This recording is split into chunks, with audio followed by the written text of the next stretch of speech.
good evening.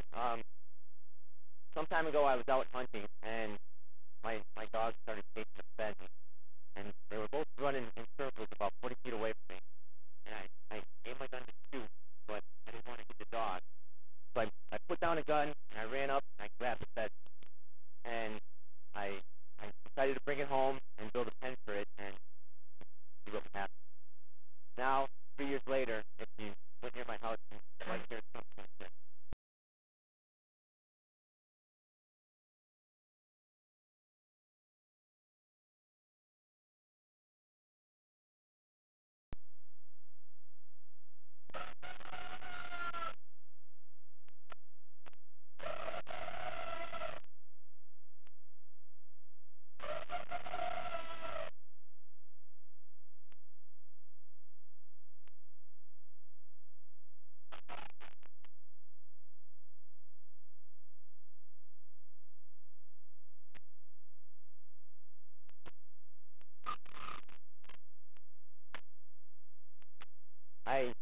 I currently have pheasants, ducks, chickens, quail, partridge, and guinea hens, and I hatch eggs on a regular basis.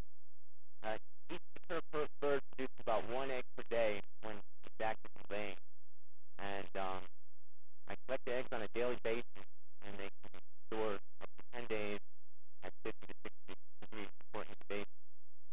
And I have here two different types of duck eggs. There's 2 different breeds right here, and 3 different chicken eggs. Medium, large, small, combined in the same way. If you're going to be taken directly from outside and it's cold, they need to be warmed up to room temperature, washed and dated before incubation, like I already dated them on the top here. And the reason for the date is it's to track the hatch time. Chickens incubate for 21 days, pheasants incubate for 23 days, and ducks incubate for 25 to 28 days. Next comes the incubator, and I'll explain the parts of it briefly. It's a 2-piece styrofoam incubator, which is about the cheapest and simplest model available that works well. It costs about $30-something. And on the top are observation windows, which are used for monitoring the hatch and observing the hatch and monitoring the temperature without opening the incubator. On the bottom is the heating element. This is a thermostatic control, and the thermostat is a gas-filled wafer that it expands and contracts as it gets hotter and colder, and it hits the switch here, and it starts to stop the electric flow. There's a circulator fan here, which works to move the air inside, and it evenly distributes the heat throughout the incubator over the egg. And on top, there's a manual adjustment spindle. This is an automatic egg turner, and I'll explain that in a moment. That's the thermometer. And a wire rack. And the bottom of the incubator has little grooves in it. And these grooves are, one or both of them are filled with water during incubation, and it creates a humid environment inside the incubator, and it prevents the eggs from drying out. And if an automatic egg turner isn't going to be used, that's an optional feature. What we have to do is we have to take each egg and mark it with an X and an O on one side, and it's basically 180 degrees apart. And when you're incubating them, they sit in here like this, and 3 times a day you have to open it up and manually turn them from X to O and then O to X. And what that does is it exercises the developing embryo and keeps the eggs from stagnant and safely dying. And the egg turner basically accomplishes the same purpose, just differently. The egg will sit in it like this right here. And this motor circulates these trays back and forth about 45 degrees in each direction, maybe 3 times total per day. And the next thing to do is warm it up, put everything together and warm it up. The egg turner sits on the wire rack like that, and the thermometer has to be placed inside somewhere where it's going to be observable underneath one of the windows, so you don't have to open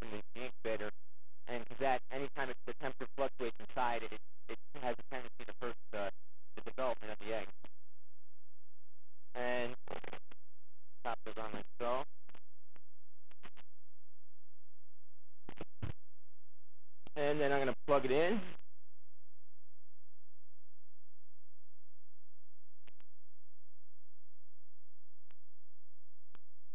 Okay, I don't know if anybody can hear it, but the fan went on.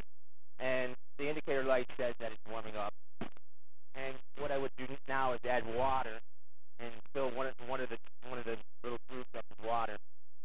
And it needs to warm up for a couple hours to maintain temperature. The target temperature is 100 degrees, or between 98 and 101. And most eggs hatch at that temperature. After it's warmed up for a couple hours, it's time to add the egg. And I would just put them in with the pointed end down, because when the chick hatches, it breaks out the top of the egg, the wider part. And incubation is officially started. It's time to start counting days. And the next thing to do is after 4 or 5 days, you have to check and see if the eggs are fertile. And what that involves is taking the egg in a dark room and shining the bright. It's called candling. Shining the flashlight behind it like this. And if it's fertile and it's alive, you'll be able to see blood vessels in it and a tiny little embryo. If it's not, it'll be clear, or if it's dead, it'll be blood smear. Then you throw it away. If it's good, you put it back in. And the last two things to do are check the water level every couple of days, make sure that doesn't dry out, and monitor the temperature real close, because it can fluctuate according to room temperature. And like I said before, it has to stay within that range as best as possible. And also, when hatch time gets nearer, the temperature gets hotter. And so hopefully in 20 days or a little over, you'll be hearing something like this.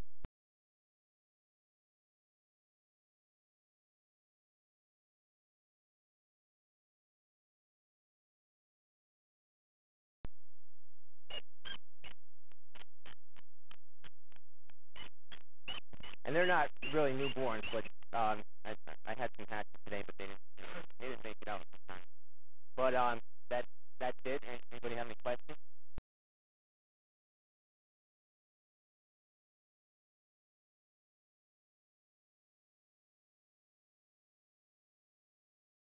Don.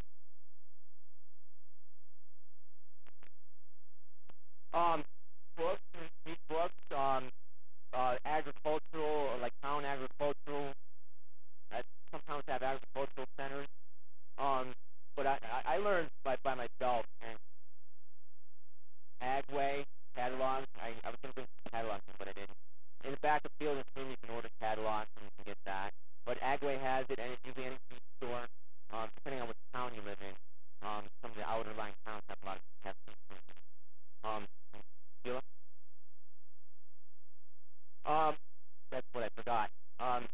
Chickens are 21 days, pheasants are 23 days, and ducks are 25 to 28 days. They can, but they make things dirty, and any bacteria that gets in here will keep it warm, it'll grow, and it can actually get inside the eggs and kill the chick, and it does some weird stuff to them. They're not born right. Trial and error. I know when they're going to hatch, and what I do is I take them out, put them in a separate incubator, and let them do the thing. So they still have to stay inside for like 10 hours to dry off, and then they come out and they go under a heat lamp, and then they grow there. And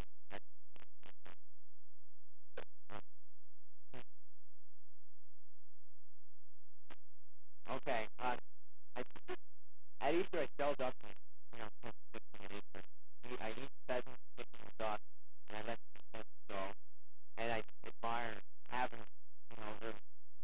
they make plenty of noise, like the birds. And then pheasants are really birds.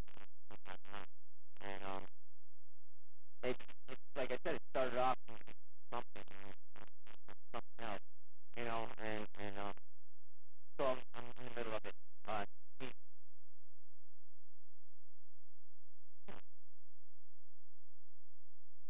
The chickens, yeah, I tend to keep chickens and cats. I tend to hatch too many birds, and chickens, you got to do something with them, and I sell a lot of them, and I end up, and I'm sorry if I'm grossing anybody out, but I slaughter them and put them in the freezer, and I just get tired of chicken after a while, But it's good for the cat. It's really good for the cat.